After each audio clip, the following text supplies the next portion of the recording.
And again here you've got different cells. You've got the parietal cells. What do they release? Good. Hydrochloric acid and intrinsic factor. Why is intrinsic factor necessary? Good. B12 and formation of red blood cells. What does hydrochloric acid do to the pH of the stomach? Lowers it. Good. Makes it more acidic.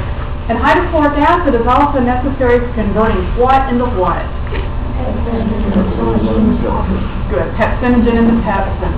What do chief cells make? Pepsinogen. Is pepsinogen the active or inactive form? Inactive. It's just waiting for what to come along? Proteins and the acid. Yeah, so the acid converts pepsinogen into pepsin, and then now we can digest those proteins. I bet you recognize those mucus cells. What do we call them back in Bio 210? Goblets. Goblets. And they sure do look like goblet cells there.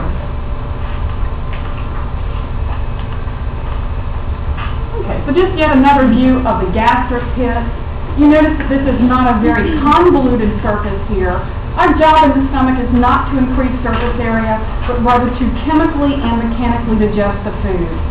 Which of the layers, not necessarily pictured here, but which of the layers are involved in peristalsis in the stomach? Muscularis externa. Muscularis externa. Good. So where mucosa is involved in secreting chemicals for chemical digestion, the underlying muscularis externa, that's the one involved in churning the food, grinding it up through peristalsis.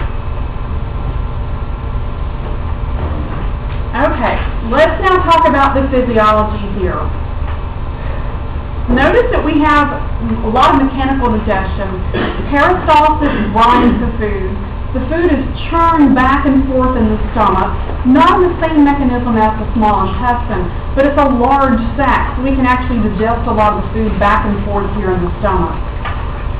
Although there's a lot of digestive activity taking place here, there's actually very little absorption that occurs in your stomach. Two main items that are absorbed: a little bit of water, but alcohol and aspirin are the main two items that get absorbed through the stomach lining. Okay, let's talk about the regulation of gastric secretion here. Oops, I missed the slide. You'll notice there on your worksheet, gastric secretion is controlled in two mechanisms. One is nervous system control, and the other is hormonal control. You'll notice that the vagus nerve, which is cranial nerve number 10, travels from your brain surface down through your thoracic cavity. It stimulates your stomach to produce gastric juices. There's also a set of reflexes that are involved with your stomach. So we're going to talk a little bit about those in just a moment, but some of those reflexes don't involve your brain. The whole reflex system is set up just with your stomach and its own set of afferent neurons, interneurons, and efferent neurons. So the brain actually doesn't have to regulate a lot of the stomach's activity. Hormonal control is controlled by a hormone we just mentioned here. It's called gastrin. You notice that gastrin is actually going to help release those gastric juices. Three things we're going to talk about here actually can inhibit or activate gastric secretion. One of them is going to be the head phase, which we'll talk about on the bottom of the page. Also the stomach phase, and then finally the small intestine phase. So those three things can influence the production of gastric juices in the stomach.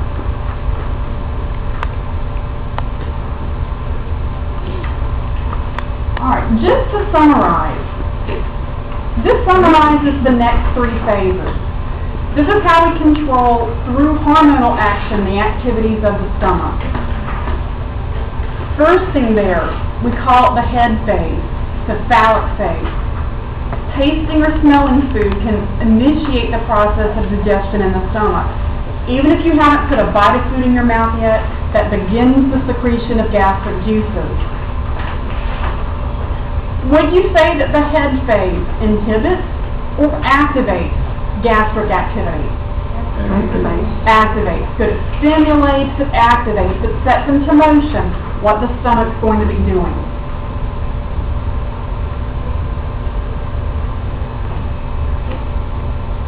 The stomach itself is called the gastric phase. The job of the stomach is to also stimulate or activate gastric activity. Where is the stomach going to send that food? I'm sorry. Mom. Small intestine, good. Send that. Going to back it up out, right? We're going to send that food next to the small intestine. So notice the stomach's activity gear us toward moving that food along toward the pyloric sphincter and into the small intestine. Alright, so first two phases here are stimulating the stomach's activity.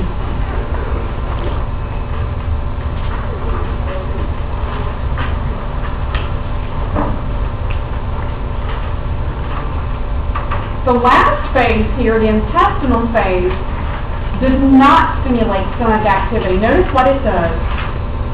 It slows the stomach activity. We call the last phase the intestinal phase. So when food enters the small intestine, that pyloric sphincter squeezes tight shut, and it prevents more food from passing from stomach into small intestine. So it inhibits. It inhibits. So cephalic stimulates, gastric stimulates, intestinal inhibits.